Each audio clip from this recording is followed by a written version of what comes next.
to TMZ Live.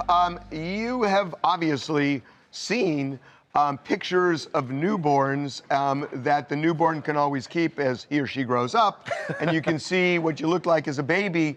Well, there is a new kid in town who really is going to know what it looked like to be a newborn. Yes, her name is Luna, and she arrived on a Twitch stream with tens of thousands of people watching it happen.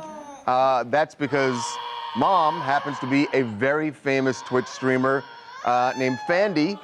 Normally, people are watching her play video games.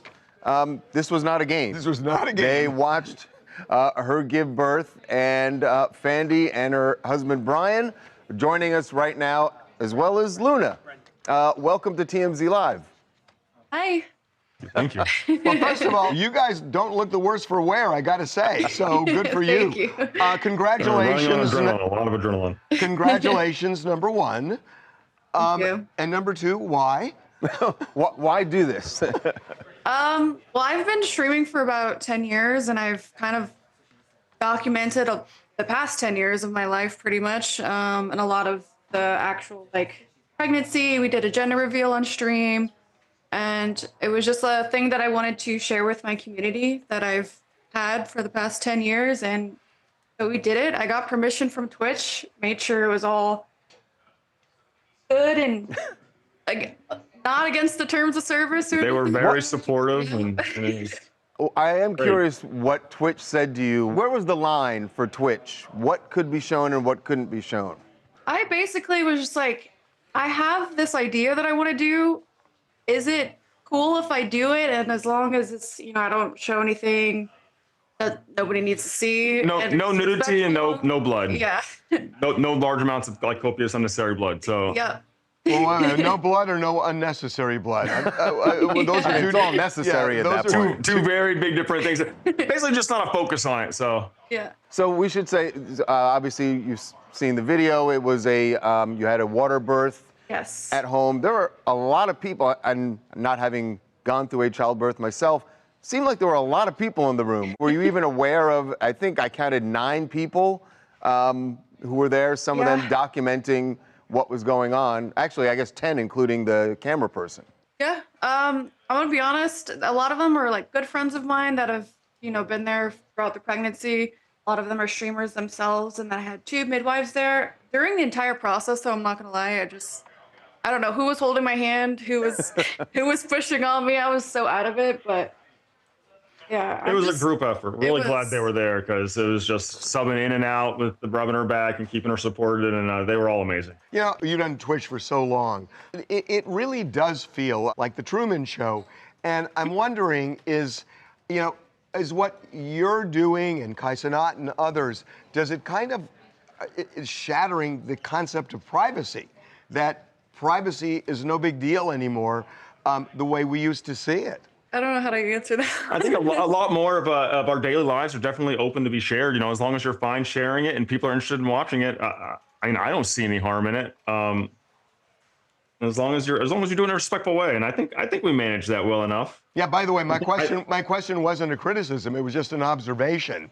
Oh, That privacy just seems to be, I don't know, it's going by the wayside for good or bad or whatever, but it just seems to be. I think it's a great thing. There's a lot of guys, for instance, that have no idea what goes into a birth. I sure as hell didn't. I had no idea what it was going to be that intense. And I think it was very educational. So and it was great to just share it with everybody. There was a moment, I guess it was right before Luna arrived, and you were, Fandy, like very vocal, as Yeah. moms who are giving birth will be.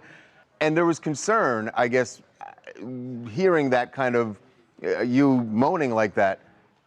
What if, I'm wondering if you guys had thought about, obviously you're sharing all this with your family there on Twitch, but did you think about what if something went wrong? That was one thing that as I was watching the clip this morning, I thought, so brave of you to do this because things can go wrong. Was that something you had discussed? It's something we discussed with the midwives that we went with.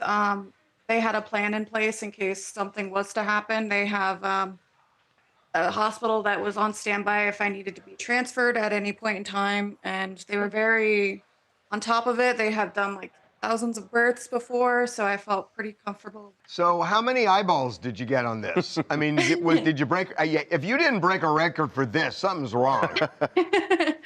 I think on my personal channel last night, it peaked at around 30,000, and that wasn't including everybody else who was also watching along that had thousands of viewers as well. So I didn't catch, I mean, I wasn't. Yeah, we haven't had time to go over any of the specific numbers so far, but it was a lot more than we expected, to be honest. We were more or less expecting a lot of the people that come on a daily basis and watch to tune in, and it ended up being a lot more than we expected. You know, you should have done it so that everybody who watched had to send baby clothes to you.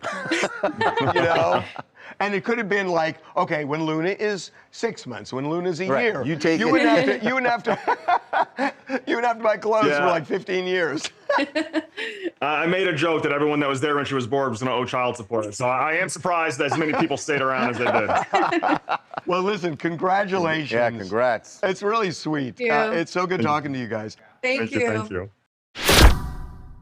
Paris Jackson has a confession to make about her past drug use and how it is still impacting her today. And she decided to share this. I'm not sure exactly why, but it's very, I want to say graphic. It's not gory or anything, but she's going to show you how her drug use has affected her. And then she's making some suggestions to other people who might go down this road as well. I have a really loud whistle. If you go back 2 videos, you can hear it when I breathe through my nose. And that is because I have what is called a perforated septum, slightly different from a deviated septum. And that is, it's what you think it's from. Don't do drugs, kids. Or, I mean, do. I mean, you know, everyone's going to have the experience they need to have with life. I'm not going to tell anyone what to do, but I don't recommend it because it ruined my life. I don't want to get plastic surgery to fix it because I'm almost 6 years sober, and so you have to take pills when you do a surgery that gnarly, and I don't want to that. But I've been living with this since I was about 20, and it's a bitch when you're in the studio comping vocals, and I can actually stick a spaghetti noodle and do that with it. Yikes. Wow. That is powerful. That is one of those like scared straight things. Really, you see really in school. powerful. Look, I have connections, indirect connections to her, the people I know. Yeah. And she's been through it. I mean, she was really been through it. I mean, Paris had a rough life. You know, not just her dad dying, but just she's had a tumultuous upbringing. And wow, for her to be this grounded and to kind of reflective is really something. Also, the fact that she's acknowledging that if she did the surgery and she would have to go on pain pills, she's basically acknowledging that she doesn't know if she would be able to not abuse the pills, is how I interpret that. But let me tell you something. There's a history to this because That's her what her dad father- became a drug addict because of exactly that. When he got badly burned during the Pepsi commercial, when he burned his scalp, they started giving him Demerol and other things, and his dad never kicked that for the rest of his life, and went down a bad rabbit hole with the help of numerous doctors who fueled his drug addiction, and frankly, are more responsible for his death than Conrad Murray, who was the last guy standing when Michael Jackson finally died. But I think that's a powerful lesson to her. Yeah, absolutely. Hi, this is Latoya Bryant, aka Kitty from Philly. And I have to say, I was very surprised to hear that Paris had a hole in her nose from past drug use. I mean, I guess losing a parent at such an early age could send anybody down a dark spiral.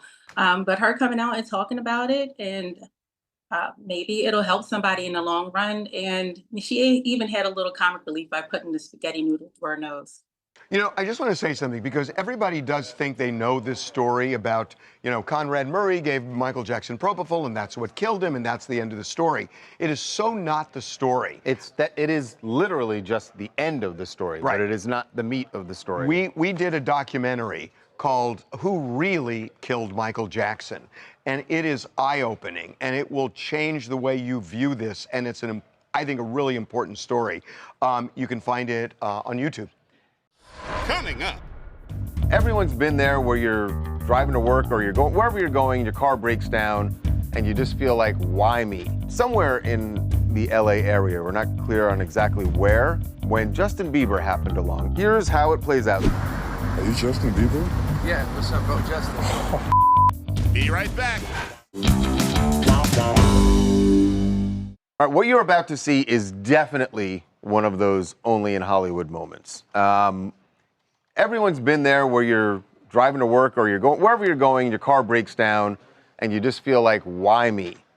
Well, that happened to one guy somewhere in the LA area. We're not clear on exactly where, when Justin Bieber happened along. Now, here's how it plays out. The video you're about to see was shot by the guy whose car broke down. He seems to be having a moment, like, why me? And then this happens. By the way, I'm looking askance here. The is, well, he'll explain. You moved to the big city, trying to make it like everybody else. No friends. Rich white girls driving by in their Lamborghinis, and I think Justin Bieber just stopped to help me. I don't know. Are you Justin Bieber? Yeah, what's up, bro? Justin. I love you, bro. Can I hug Love you too. Yes, sir, bro. My bad, I didn't know you was. No, it's all good. I was What already happened? recording. Do you really want to know? Yes, bro. Okay. So, my life is bro. Tell me, bro. I swear, I'm gonna stop recording. So he stops recording. He clearly has some conversation with Justin, and afterwards, I'm calling BS. I am telling why can't we have a good thing? This is like a good moment of humanity. I believe in my bones this is staged. It is a good moment of humanity. It is staged. All this guy is a musician. Right? It is weird. The part that's weird to you is the social media aspect of having a bad moment and he's recording it and sharing it on social media. That. Would you rant all bet? the But time. would you wager a bet? Do that. Would you wager a bet that this is real? not staged? I believe it's real. Don't you think, Enough to bet. But Harvey, Yes. don't you think he would record more of it if it was staged? I mean, It's the minute he perfect. started talking about his life, he turned When the he camera off. looks and says, Justin Bieber, it feels staged. And Justin says, First of all, he yeah. didn't do it like that. Come on. It He was didn't? like, he was rubbing his eyes like, is that Justin No. Bieber? And then you hear Bieber I would say, be in disbelief, too. Bieber's reaction was not great acting. I'm sorry. He went in for a hug. How guys, was that acting? You guys watch. And by the way, did you hear him? He didn't say, hey, I'm Justin Bieber. He said, hey, man, I'm Justin. Yeah, he's That's like, what's it. going on? Because he sees he's going through a rough time. understand. And I'm giving Justin Bieber the credit. This was I'm take giving three. Take three? No. Also, Harvey, Real or fake? No, it's fake. It's fake. What? All right, what's You your know what makes evidence? it weird? What's your evidence? He hasn't posted anything What's else your after evidence? this. Yeah, we He don't. hasn't Did posted- we Justin don't know even what's going help on. him What's out? your evidence? Yeah, It's what's your real. evidence? Hold on, what's your evidence? He hasn't posted anything Who? else. The guy that posted this, Right. he posted that, and then that was it. Yeah, he there's never no commented update. on it Did anymore. Justin no help updates, him? nothing. Why would you do that? Why would you do that? Right. Like, why wouldn't If you you go wanted back? more You're clout. being real. No, No, you're in for a no. penny, you're No. in for a pound. You want no, Exactly. no. You That would point He post had more. the moment. If it was fake, he'd be posting more, going like, "Hey, did you guys see that Exactly. I was hanging Hold out on. with Justin Bieber?" Luca's he would be running our trying live to get stream. more. Yeah, Luca, let's chime drop in. a poll. You're the tiebreaker. Real or Luca Hold is on. talking to we're doing our live stream. Real or fake, Luca? So what is the chat saying? The chat is saying that you're right, Harvey. That it seems. Yeah. That's crazy. What happened to a good guy? It's a little bit more. It's somewhat split, but it's definitely seeing more comments saying that you're right. Yeah, because everyone on the internet is going to go negative. but- Everyone's going to go right. with the negative, just like you, You'll Mr. do Negative. Now, somersaults. I believe in humanity. I believe and in I think Justin, Justin did a yeah. nice thing I for this just believe guy. And I also believe that he was just having a bad moment. Fake. Fake. Fake. I do think that Justin Bieber genuinely did help this poor guy out. He seemed like he was really having a hard time, and it doesn't put anything past me that he really did come out there and say, "Hey man, do you need something?" It was really heartwarming to see Justin do that. And afterward, all the guy said is, "Hey, Justin prayed with me." Hey, I got some really good donuts to sell. Oh, Are you my gosh, interested? these donuts, don't bring these things up. Yes, of course. Sugarless donuts, you don't want them. Jelly Roll down in Australia gets some time off, decided to do some shopping. And Jelly Roll is a very successful guy. He had an Oprah Winfrey moment Remember that? Did, yes. Remember that? So his moment came at Louis Vuitton, but he did not have a pleasant experience. In fact, the way he puts it, they wanted him in handcuffs. Man, the Louis Vuitton in Sydney legitimately just treated us like we were finna come in there and rob that place. I have never been looked at more like a criminal. Listen, the last time I was looked at like a criminal this bad, I was an actual criminal this bad. I mean, in classic Jelly Roll fashion, he's handling it pretty well. It doesn't seem like it really bothered him, but the reality is, if you have face tattoos, people are going to judge you. That's just the reality. I live in a reality. When I heard him describing it, this is, in the community, we call it SWB. He was shopping while black. No, he was shopping with face shopping with tats. There's a difference because shopping with tats. It is the highly same judgment. No, it's highly unusual in I Australia. love when you tell me about the experience of being hold on. black. No, I'm so not you talking go about- ahead and I'll keep. Okay. You finish. In Australia, it is highly unusual for people to have face tattoos. Because we have some Australians in the office, and they were saying that it is highly. So your source is Charlie Cotton. Who hasn't been there in how long? And Christina. Yeah, I guess Christina works. So, I mean, you know, it's. Remember Oprah? Or Chanel? Sorry, the soul has left my body, so you go ahead and tell them about it. Coming up. They say in show business, if you have a career, you have one thing that you do well, that's great. Stay in your lane. But Kathy Ireland, well, sometimes the sea just calls you. And now she is doing commercial fishery. And she is joining us now to talk about this latest venture. Kathy Ireland, welcome to TMZ Live. Be right back. TMZ's got every freaking thing. Big celebs, big stories, big events. Phoebe Rexha was looking hot on vacation. Look at the water, too. Did you just say, look at the water? I mean, I'll be honest, that is what I was looking at.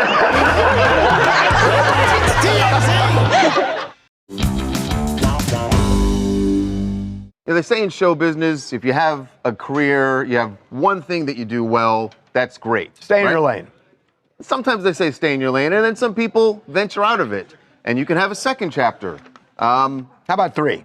3 is pretty rare air, but Kathy Ireland has figured out a third chapter. I know Kathy Ireland growing up. She was one of the first supermodels. Would you just be honest? She was all over Charles's wall. All right, there may have been a poster or two, maybe. And then, of course, she launched Kathy Ireland brands, doing fashion, home decor, furniture, and all of that. And wildly successful. Incredibly successful. So why would she need a third chapter?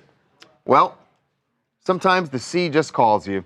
And now she is doing commercial fishery. And I don't mean like she owns a boat. Or she's doing commercials for fishery. Or she's doing commercials. She is actually out there doing the fishing. It is sort of a family biz. And she is joining us now to talk about this latest venture. Kathy Ireland, welcome to TMZ Live. Thank you. Great to be with you guys. Well, first of all, I think I can speak for him. We're fanboying out. I mean, Yes. it's so nice to talk to you. So you got to explain this because you live this world of glamour. And my vision of what you do now is the exact opposite. Well, that's about right. You know, the opportunity came up. I love the outdoors, and my husband, 40-year ER doctor, he's been commercial fishing for the last 20 years. I always love to learn new things, and I think it's really helpful for life and business. Some people golf, I commercial fish, and it's a wonderful way to experience my husband's passion, to learn the business, and there's so many similarities in fishing and in business. Really? What? Please tell me, because I don't know about. How much fishing have you done? A little. I mean, I couldn't catch fish at Sportsman's Lodge in the valley. So no, I want to hear the connection. Yeah. You need to have intuitive skills. You need logic. You need lobster. That's what we're fishing for. They move around at night, so it's very difficult to track them. You have to understand these animals. When you're in business, you've got to understand who you're dealing with. You've got to know your margins. So whether you're looking at the cost of fuel, bait, materials, the same thing in business. We're always looking at our profit profit margins, our ROI. And you want to look at customer service. For us, that's most important. And for my husband, he loves his customers. He loves what he does. Our oceans are, I'm so excited how abundant they are. We're fishing from Santa Barbara up to Point Conception and out to the Santa Barbara Channel Islands, which is a national wilderness park. It's just beautiful out there. It's pristine, and the geography and it really, and the weather prevents people from going out there because it gets pretty rough quickly. You have to be able to pivot in business. And when you're heading out to sea, the weather's dynamic. You've got to be prepared. You have to be hyper alert when you're on the boat. You're looking out for ropes that can trip you, for dangers everywhere. You've got to be aware that you're not running over someone else's ropes. Always alert. And in business, you got to watch out for sharks in business as well. That is true. As you're describing it, it sounds like an episode of Deadliest Catch. Did you watch any of that? Did that? Oh, I love Deadliest Catch. Prepare you for what you're going through out there on the high seas? Definitely. And though, the Bering Seas do have an impact on the Santa Barbara Channel Islands, it's not quite the same. It's not as deadly where we are, but it's actually a lot more dangerous than I anticipated. So I'm grateful to be out there with my husband. When we go out, it's the two of us.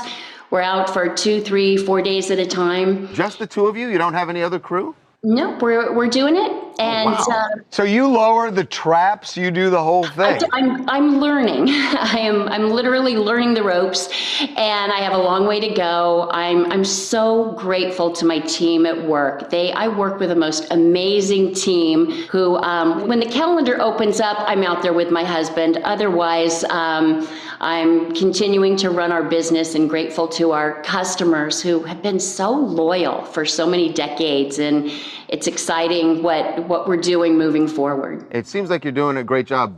You're pretty handy with the traps there, pulling them up. I don't know exactly what you're doing, but it looks great. Well, and what you just saw, that was day one when we had just finished baiting. So it was before we were allowed to pull up lobster. So I'm learning how to receive traps. I told someone that we had 360-pound traps, and he heard 360-pound traps. I thought that was so sweet. He thought we were that strong. The traps are actually 60 pounds, but we've got 300 of them. So I run a business too. And can I give you an idea? Yes, thank you. As we were talking, here's what you should do. Okay. Because I'm assuming you're selling these to stores and to restaurants and whatnot, right? We are. We've got a wonderful domestic market. See Stephanie Fish and Real Good Fish are a couple of them. My husband also loves to sell to individuals because he takes such care of his product. This is another correlation in my business. We're always like, okay, who's our customer? How do we serve them better? How do we get them the best price to value ratio? Under promise, over deliver, something my dad taught me when I had a paper route. But that's how my husband deals with fish. And so always the customer service is so important. Okay, but here's the thing. I get the names that you have now. I'm telling you, I got a better one. No, I do. It should be lobsters from Ireland. And you see that on the menu, and it just feels like I got to try a lobster from Ireland. And if you see it, Ireland is renowned for their lobster. You don't even think of it, and all of a sudden you say, "I want to try a lobster from Ireland." Just because it's different. Kathy, I'm telling you, you can take this idea free. Wow. Well, thank you for that. Very rarely does anyone give a free idea. So always here to help. That's I will ponder that. So, Kathy, besides the fishing venture, what else do you have going on? I mean, we can see the incredible decor that you're sitting in there, which is that all Ireland's brand? These are we're coming out with wonderful lines. It's really exciting for 2026 in home and apparel fashion. We're launching a new fragrance, Kathy Ireland fragrance, and I have to tell you, after being on the boat, it really comes in handy. And when you're really busy, I do shower, but shower in a bottle sometimes is a great solution. Oh my God. For the fisherman in your life. You are awesome. Fragrance. You are awesome. I'm so happy to be able to talk to you. This has been really an incredible treat for us. Thank you so much, Kathy. Thanks, Kathy. Thank you so much. Good luck out there. Thank you. Thank you. Coming up. Bill Maher making a big change in his life professionally, though I think it has something to do with clearly has something to do with his personal fears for his own safety. I feel like it was a great choice because I don't want to be out there in this country, in this political atmosphere. I could get shot by the left or the right. Be right back. Welcome back to TMZ Live. Bill Maher making a big change in his life professionally, though I think it has something to do with clearly has something to do with his personal fears for his own safety. So he was on his podcast, Club Random, with Patton Oswalt. And I think he had said to stand-up comedians sort of talking about their careers and being on the road. And Bill made this announcement about what his plans are in stand-up comedy, at least for the immediate future. I got off the road this year I had been doing it for Really? Yeah. I stopped doing it at the end of 20. What made you stop? Well, I just did my 13th HBO special. I feel like that's a good body of work. Yeah. A number of things. Just got tired of the travel, obviously. I miss doing it. Also, I feel like it was a great choice because I don't want to be out there in this country, in this political atmosphere. I could get shot by the left or the right. Yeah, well, at this point, it's a good time to not be out there. So I can actually I can decipher this. So I know him. He's a friend, and the way he said it is really interesting because everything he said aligns. That he kind of felt he had done it at the end of last year. And what he's saying is it was a fortuitous decision because now, looking at it, in addition to the fact that he's already done it. So he would have, you're saying, he would have, regardless of the political atmosphere he had been done. And he said that. He said worked out. I've done my 13th HBO special. So he essentially said that look, I've kind of done touring. You know, it's hard and everything else, but there's an additional benefit now because of the climate. Yeah, I mean, I was just saying you could tour also without doing the HBO specials. Well, he didn't want. He was done touring, but it really is. What the interesting thing about the comment, and it's really true, and I kind of identify with this with him. That Bill Maher pisses off the right, and he also pisses off the left. And even though he's more to the left, I mean, he's more center left, but he pisses off the left wing. He gets it from both sides. And when you look at the climate now, and especially after Charlie Kirk, does this become a thing? And we talked about this. Like, what is it going to be like for candidates? For candidates campaigning. Yeah. That's right. But Bill is a lightning rod, and the fact that he can call out the left. Some people on the left view it as a betrayal, which is stupid, I think, but they do.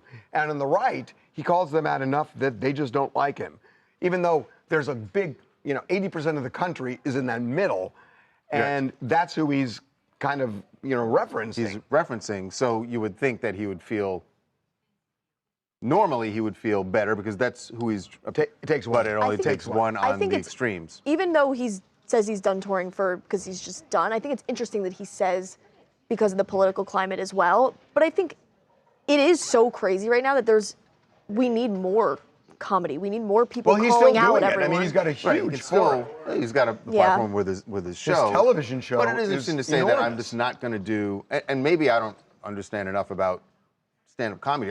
You could still go out to comedy clubs and smaller venues and work out. But if that's what you wanted to do. But if you're only doing it for those specials. If you don't want to do it, and you still have a huge platform, it's called a win. Hi. Kristen from Columbus, Ohio, and I totally agree. We are in politically charged times right now, so you really can't fault the guy for wanting to do his comedy and share his opinions from the safety of his show. Yeah, I mean, the show is safer than going to some, big venue. It just, it's the world we live in. Gotta love finding love late in life. Earthquake, the comedian, or nurses late in life. Well, yeah. Couldn't it be both? Nah. Why can't it be both? We got Earthquake out at LAX, and we talked to him about his wedding. He got married just a couple months ago, and he is, what is Earthquake, 61, 62? He's over 60. But it was a beautiful wedding, and we talked to him about finding love late in life and why he decided this was the time to get married. It might not be the most romantic, but it's real. Getting married later in life, why? What's the reason behind it? I mean, it's dangerous out here in these streets, and everybody need a caregiver. You need somebody to take care of you. Independent contractors are terrible caregivers. Yeah, good. Very romantic. Yes, we fell in love during COVID. Oh. Yeah, so that's concentrated love. That's 2 years, and that's what made me know that she was the right one, because we could coexist without doing absolutely nothing. Has anything changed in your relationship since getting married? It's better. It's better? How come? Yes, because now it gives her the security, and she knows that I'm hers and we each other, and it kills out all the other things that could get in the way. Right. When you have a foundation. Yes. You know what I mean? So she's not worried when you're out on the road or anything like that. Yeah. Quality is always better than quantity. Boy, he said a lot He there. saved it there, because at first it sounded, and maybe he was just joking about the caregiver. Maybe. No, he clearly- maybe. But at the end, it was kind of romantic. No, it was. But the thing that I found interesting, he says he met her during COVID. Right. And they started a relationship. So he wasn't isolating. Right? Well, everyone had COVID buddies. You had a COVID buddy? I did. Well, tell me about it. Shut up, Harvey. I don't think it was a him, but no, but he knew. Hey, shut up, Devin. Well, he knew. Well, no, we say, let's. You want to focus back? What about the COVID buddy? I'm just curious. Listen, you had to have someone that you felt comfortable communicating with and talking. No, but when you were in a household, though, having conversations. Oh, wow. I'm gonna try to save you here, but please. He apparently knew her for years, and then they rekindled their romance, I guess, during COVID, and that's what led to them getting married. Right. So they didn't meet during. Right. But that is isolated. You lived with someone during COVID. Yeah. Did you? Well, no, right. But if you're with somebody before, then you're just status quo. If you're bringing somebody in, would Dr. Fauci approve? If you both tested before, then it's fine. There was. Yes, there was. There was a test. Okay. So, Yes. So you're saying that you tested before, right? Your And then COVID buddy. and then Did we you and test, then COVID buddies like, did get together. Did you test before your COVID buddy? Yes. And did the COVID buddy text? Yes. And you were both negative. Are you doing the COVID police in 2025? What in the heck is going on? Hi, everybody. My name is Maher from Atlanta. And let me tell you something. Earthquake is definitely shaking it up. He got married to that lady, but I want to say that she is a 10 out of a 10. Now, him saying that you need a caregiver and that's really why he married her, it was strategic. So to him, it's all about business. But for all my ladies out there, I think we need to watch out. Are we marrying a man to be a provider and love, or are we marrying a man to take care of him when he gets older? Well, I thought all men want that. Yeah. Why just why can't we have both?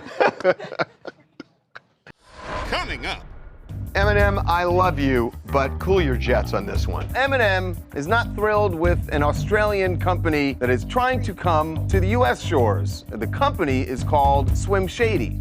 Be right back. Eminem, I love you, but cool your jets on this one. Oh, cool your jets on this one. I think he may have a point. So Eminem is not thrilled with an Australian company that is trying to come to the U.S. shores. The company is called Swim Shady. It is a Shady swimwear company, as you figured, I'm sure. They are already in Australia, but they have filed for a patent here in the U.S., which was actually approved until Eminem stepped in and said, I'm opposing this because it will confuse the marketplace. No, it won't. People will think that I am suddenly in the swimwear Swim business. Shady. And you know what? He's got a point. He has when no you point. hear, Why do you think they named it Swim Shady? Why do you think they named it Swim Shady? Hold on. They named. Can I answer? Please. They named it Swim Shady to play off Slim Shady, but nobody is confusing that for an Eminem brand. So the old man has a point here. You need two things. Excuse me. No, sorry, I was talking about Charles. There's two things you need for copyright or trademark infringement, number one, you need an intent by the party to infringe. And most importantly, you need consumer confusion. All right, so I think there's intent. Yeah, the intent is there. Yep. Will the There's consumer no confusion. be confused? Will the consumer be confused by swimsuit? Will they think that Eminem is behind the brand? If you're confused, you're kind of an idiot. There's definitely confusion here. Eminem, I just stick to spaghetti.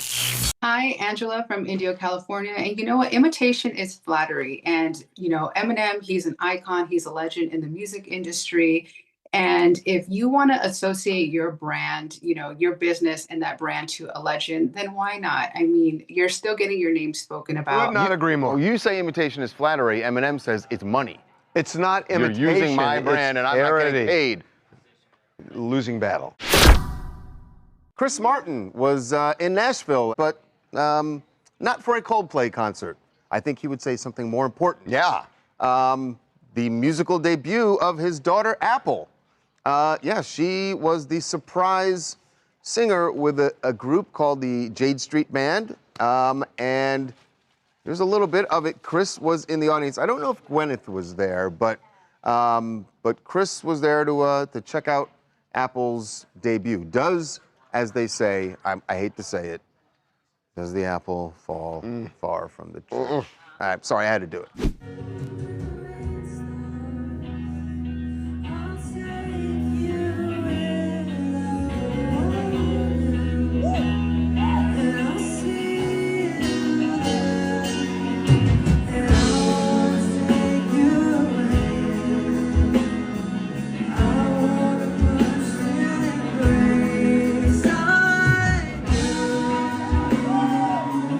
I like her voice, and I liked it. She's beautiful. But I really like her voice. Important, I mean, her parents are Gwyneth Paltrow I think it's and something. Chris Martin. Okay, deny. Okay, nobody know. You didn't notice she's beautiful. I was listening for her voice. And she's got I love her voice. Not only because of Chris Martin, but also I think people forget that Gwyneth does a bit of singing herself. Yep, totally. And so Apple, she's only 21 years old. She's already dabbled into some modeling, which every Nepo baby kind of does. But now she's taking it to a new level by getting on stage. I don't know, I feel like she looks more like her dad. Whatever the case, I thought she did a great job. And to perform at Cannery Hall, that's such an honor. I mean, legends have performed there. Stevie Nicks, Reba McEntire, George Strait, Jane's Addiction. And she actually has done some kind of music stuff. Obviously, you know, Chris Martin's in Coldplay. So Apple actually has some credits, some writing credits on some of Coldplay's music. Oh, you're kidding. Let Somebody Go, that song, and Feels Like I'm Falling in Love. Unclear exactly what she did, but she does have writing credits on those songs. And she's a good singer. I like her vibe. I wonder if is this something that she seriously wants to pursue, or was it just like a... She's in a band. Was it a lark? No, she's not a regular member of the band. They teamed up together, but I do feel like this was pretty professional. Coming up. Don't blame me because I'm beautiful, please. Nobody ever did. But Charlotte McKinney says she does have that problem, particularly because the model/actress has decided to jump into the world of comedy. Be right back. Don't blame me because I'm beautiful, please. Nobody ever did. But Charlotte McKinney says she does have that problem, particularly because the model/actress has decided to jump into the world of comedy.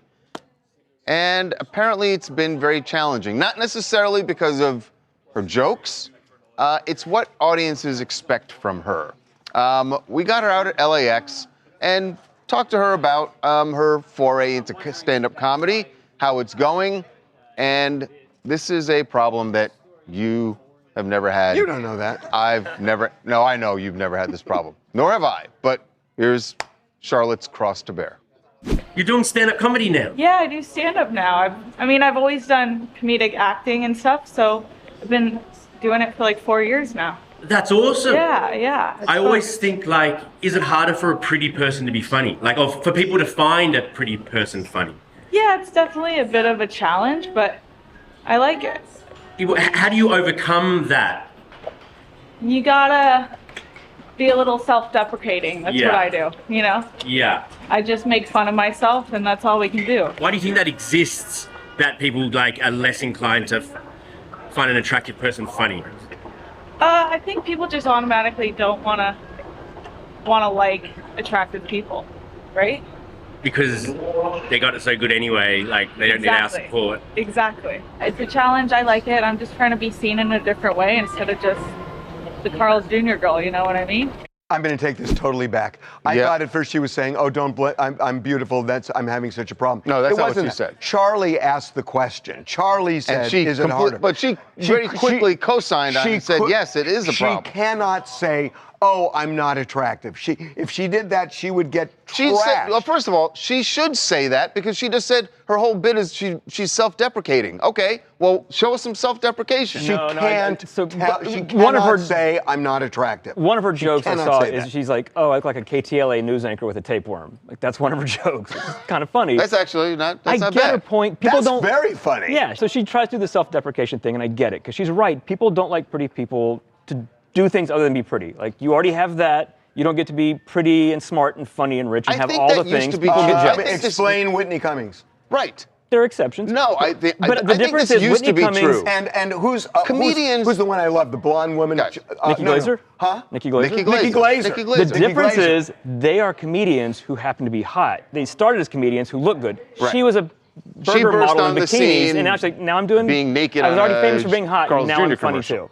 But I think she should just lean into it. I think like, in make general, her stand. Don't be self-deprecating. Be like, yeah, I'm hot. I think could steal in all your general men. now, this used to be true that comedians, male and female, weren't necessarily the most attractive. I don't think that's true anymore. It's not true anymore. I mean, I think most comedians now are. It's not true anymore. Attractive. Yeah, I mean, a lot of them are. In some ways. But she was in a position where she cannot say, "Oh, come on, I'm not attractive." She cannot say that. She's She famous for could being have pretty. said, I don't. Why would I know what you're talking about, Charlie? Then we would be making so many jokes about that if she said that. And then she would have got laughs. I thought she did perfect. Coming up. One student who's getting ready for his senior moment in his yearbook, and he asked Drake to write him a quote. And Drake did even better. Gave him a whole verse. Be right back.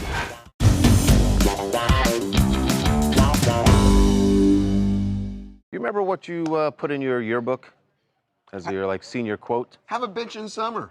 That sounds about right. It's probably what he said. Well, there was one student who's getting ready for his senior moment in his yearbook, and he asked Drake to write him a quote. And Drake did even better. Gave him a whole verse. I wonder if he's got to use this, right? So, do you want to do the Well, you want to do the honors? You can't read it. I can't read it, so you got to do it. So, Drake's response was, did there, been that, thanks for all the knowledge. Seth moved like liquid, baby, but Seth kept it solid. 5 deep in the whip, plotting on them dollars. Me, I'm sitting backseat, stoned in the middle like an olive. Oh, my God. Praying all the broskies can dodge life's problems. Problem is more kids trying to go viral than go to college. Tawanda, rate that. First of all, if you go to your high school and you say, I've got my senior quote from Drake, and it's bars like that, Olives, college, 10 out of 10, hands down. Fire. Better than a bitch in summer. Have a bitch in summer. Delivery? Low key, Charles. I was flowing, right? You snapped. You did good. All right.